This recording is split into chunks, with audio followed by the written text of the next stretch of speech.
पुण्यासारख्या महानगरपालिकेसाठी सत्तेच्या विरोधात जाऊन आपल्या फोडलेल्या पक्षाच्या पुन्हा सहकार्य घेऊन सत्ता मिळवण्यासाठी तडजोड करावी हे लोकांना पटतं. लोकांना तर पटतंच, पण जी सत्ता जो पक्ष फोडून त्यांनी सत्ता स्थापन केली त्या फोडलेल्या पक्षालाही ते पटतं. हे राजकारण लोक मान्य करतात. पण सन्माननीय मनोजदादा जरांगे पाटील यांच्यासारखा प्रामाणिक माणूस लोक मान्य करत नाहीत. त्यांच्याविषयी बरीच कॉन्ट्रोव्हर्सी सध्या सुरू आहेत. म्हणजे खरं तर आपण बघितलं की एखाद्या राजाने युद्ध लढावं आणि त्या युद्धामध्ये तह व्हावा, विजय झाला की हार झाला हा प्रश्न न मांडता त्या युद्धात काय मिळवलं हे शोधण्यापेक्षा हा राजाच बदलून टाकावा, हा राजाच चुकीचा आहे, अशी काही लोकांची भूमिका आहे. सर्वसामान्याच्या घरातून एक साधं नेतृत्व पुढे येतं, सर्वसामान्याचं नेतृत्व करतं, सर्वसामान्याला न्याय मिळवून देण्याचा प्रयत्न करतं. मग त्यामध्ये दोन प्रकारचे लोक सामील होतात. एक, ज्यांना स्वतःभोवतीचं रिंगण वाढवायचं असतं, स्वतःचा प्रकाश समाजावर लादायचा असतो. आणि दुसरे असे लोक जे डोळे लावून त्या नेतृत्वाच्या मागे जातात आणि समाजासाठी डोळे लावून काम करण्याचा प्रयत्न करतात. मात्र हा लढा जेव्हा अंतिम टप्प्यामध्ये येतो त्यावेळी जे लोक स्वतःसाठी लढत होते ते बाजूला होऊन जातात आणि ते सांगतात की हा माणूस चुकीचा आहे. या माणसाने काय केलंय, तर या माणसाने समाजाला फसवलंय.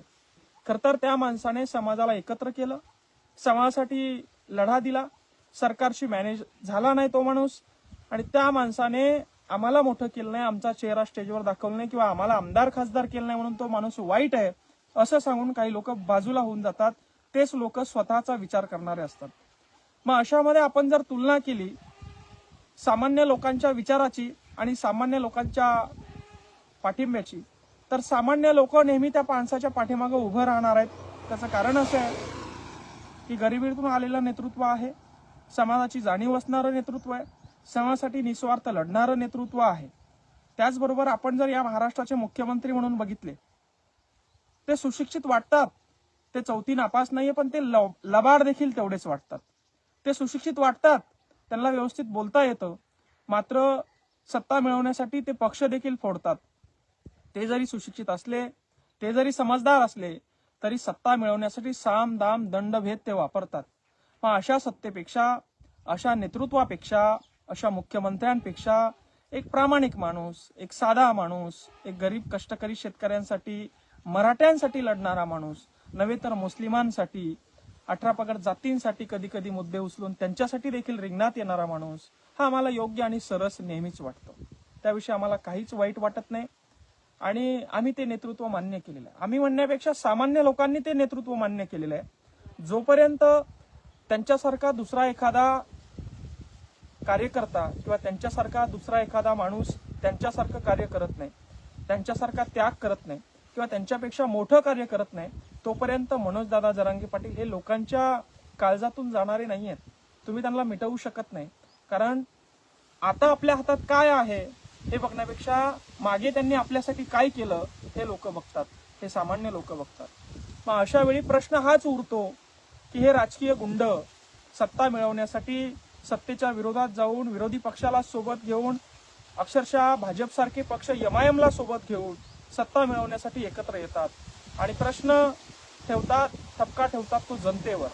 आणि म्हणून अशा या लबाड आणि लांडग्यांमध्ये एक प्रामाणिक चेहरा म्हणून ज्यांची ओळख आहे, आम्ही नेहमी त्यांच्यासोबत आहे. आम्ही रडत नाही, आम्ही रडून असं म्हणत नाही की दादा मला खासदार करा, दादा मला आमदार करा. हे होऊ शकत नाही. त्यासाठी कर्तृत्व असावं लागतं, त्यासाठी मेहनत संघर्ष करावा लागतो.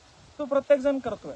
शेवटी आमदार खासदार होऊनच काम करता येतं असं नाही, किंवा जे आमदार खासदार झाले ते काम करतायत असं नाही. सामान्य नागरिकाच्या मनामध्ये सामान्य नागरिकांसाठी काम करण्याची इच्छा असेल तर असंही तो काम करू शकतो आणि त्याला कोणी अडवू शकत नाही.